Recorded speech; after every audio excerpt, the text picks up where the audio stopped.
Tactique sournoise, utilisée dans la guerre. À travers l'histoire, la puissance militaire conventionnelle n'a pas toujours garanti la victoire.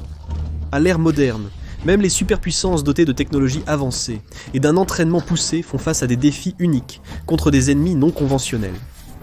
Après la Seconde Guerre mondiale, la nature des conflits mondiaux s'est transformée de manière radicale. Fini le temps des armées massives qui s'affrontèrent sur de vastes champs de bataille. La guerre asymétrique est devenue la norme. Conflits civils, insurrections et tactiques de guérilla renversent les avantages militaires traditionnels. Quand l'ennemi refuse de combattre selon les règles classiques, même les forces armées les plus puissantes doivent s'adapter ou échouer. Ces adversaires adoptent des tactiques sournoises, les mêmes stratégies que les outsiders ont toujours utilisées pour équilibrer les forces face à des puissances supérieures. Les révolutionnaires américains ont utilisé ces méthodes contre l'Empire britannique, avec des raids et des embuscades. Les formidables armées de Napoléon étaient constamment frustrées par les civils espagnols pendant l'occupation de 1808. Il a d'ailleurs surnommé cette guerre son ulcère espagnol. Plongeons maintenant dans 4 exemples remarquables, montrant comment des tactiques sournoises ont changé le cours de l'histoire militaire. Les tunnels du Viet Cong. Si vous pensez que votre sous-sol rénové est impressionnant, attendez de voir ce que le Viet Cong a construit sous les jungles du Vietnam. Alors que les forces américaines cherchaient l'ennemi à combattre à découvert, le Viet Cong jouait à cache-cache dans un monde souterrain complexe. Ce n'était pas de simples trous. On parlait ici d'un ancêtre des repères secrets dignes des méchants de fiction. Ces tunnels avaient tout. Des usines d'armes, des entrepôts remplis de riz et de munitions, et même des hôpitaux pour soigner les combattants blessés.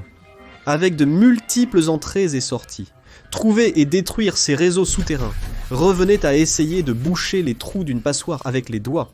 Boucher une entrée, et les combattants réapparaissant ailleurs. Le Viet Cong avait perfectionné l'art de frapper et disparaître. Pourquoi affronter un boxeur qui vous surpasse de 50 kilos quand on peut le frapper dans le dos et s'éclipser dans la nuit ? Frapper la nuit, disparaître à l'aube, poser des embuscades intelligentes puis se fondre dans la jungle avant toute riposte. Ces tactiques ont permis au Viet Cong d'infliger de lourdes pertes aux forces américaines sans subir les pertes massives des combats traditionnels. C'est comme ce petit frère agaçant qui te pousse et s'enfuit, sauf qu'ici les conséquences sont bien plus mortelles.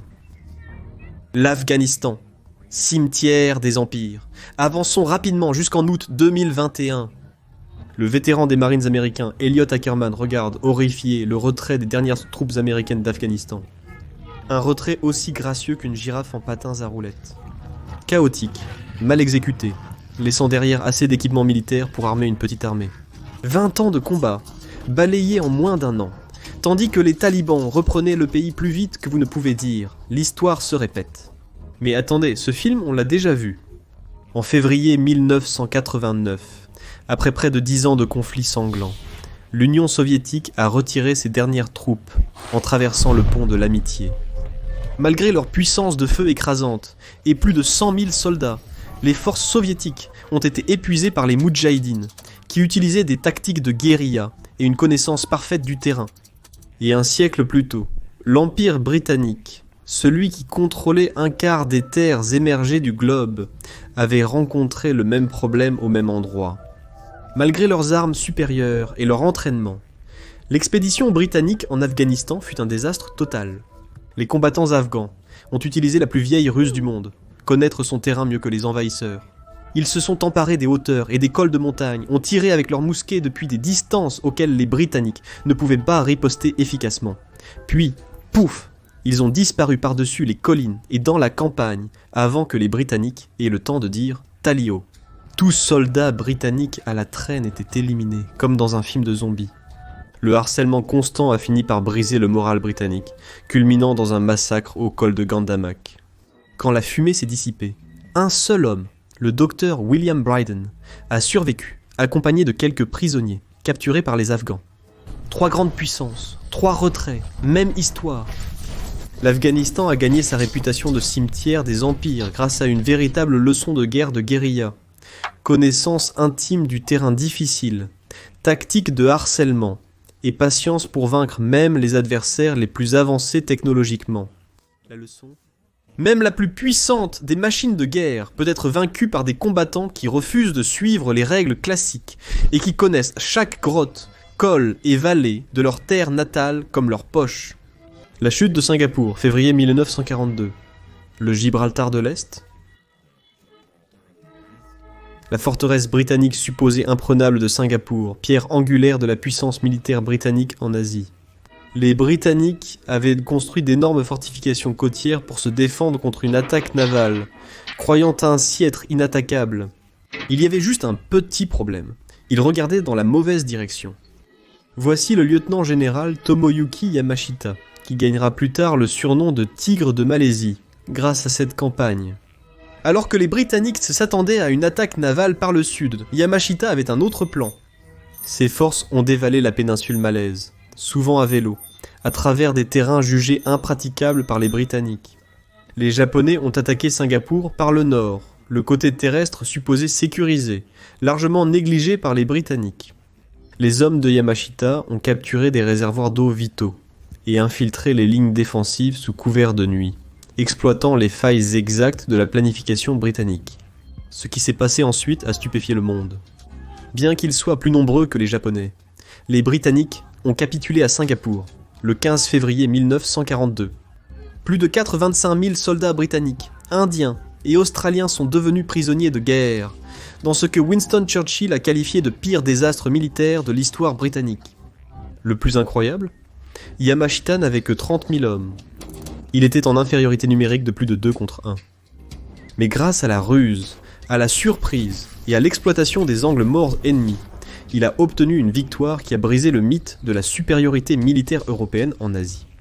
Parfois, la meilleure façon d'entrer dans une forteresse, c'est par la porte d'entrée, celle que tout le monde pense fermer. Les forces soviétiques à Stalingrad.